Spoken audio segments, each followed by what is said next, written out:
বয়স 100 বছর অতিক্রম করেছে, তবু এই বয়সে তাকে প্রমাণ দিতে হচ্ছে সে ভারতের নাগরিক। বীরভূমের ময়ূরেশ্বর 2 নম্বর ব্লকের বাসুদেবপুর শিবতলা পাড়ার বাসিন্দা তুলসী দাসের বয়স আনুমানিক 100 বছর।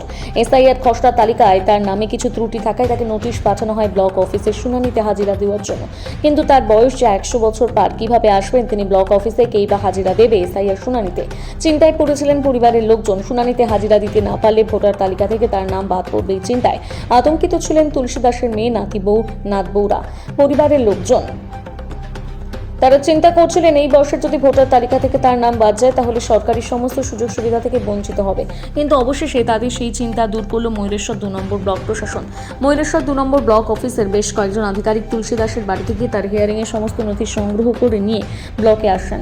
তাদের তুলসী দাসের পরিবারের লোকজনের চিন্তা একটু হলেও দূর হয়। তুলসী দাসের বয়স 100 পার, অর্থাৎ ভারতবর্ষ স্বাধীন হওয়ার পূর্বে তার জন্ম। সেই 100 বছর বয়সী বৃদ্ধাকে বিভিন্ন নথি নিয়ে যদি ভারতের নাগরিকত্ব যাচাইয়ের প্রমাণ দিতে হয় তাহলে সাধারণ মানুষের কি হবে তা প্রশ্ন চিহ্ন রয়েই যাচ্ছে।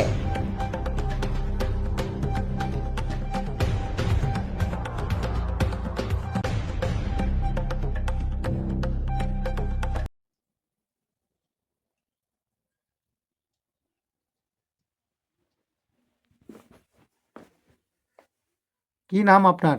গীতা দাস। কে হচ্ছে উনি? ওটা আমার মা হচ্ছে। মায়ের বয়স কত হলো? 100 বছর।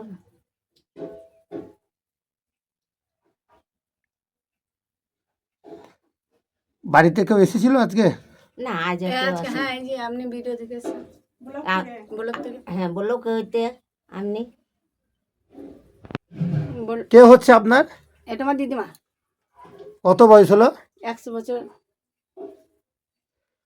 বলছি বাড়িতে কারো এসেছিল? বলে দাও। হ্যাঁ এসেছিল। কি দেখলো? এই যে সব পরীক্ষা করলো, এইসব দেখলো, কাগজপত্র দেখলো বল। যাতে ভোটার লিস্টে নাম থাকে সেই লেগে। আচ্ছা, এই যে আপনার দিদিমণির 100 বছর বয়স হয়ে গেল, এবার তারপরে যে ভোটার লিস্টের নাম দেখতে এলো, আপনারা খুব চিন্তায় ছিলেন যে নাম বাদ পড়ে যাবে? হ্যাঁ হ্যাঁ, কি চিন্তায় ছিলেন? এই বাদ পড়ে গেলে বয়স্ক মানুষ তো আবার কি হবে না করবো? হবে, সুযোগ সুবিধা কোনো কিছু ইয়া হলো না, তারপরে কি হবে না হবে এসআই এখন সব কত রকমের শুনছি। আতঙ্কই ছিলেন? হ্যাঁ, হ্যাঁ বাবা। কি নাম আপনার? আমার নাম উর্মিলা দাস। উর্মিলা দাস। বাড়িতে কে কে থাকেন?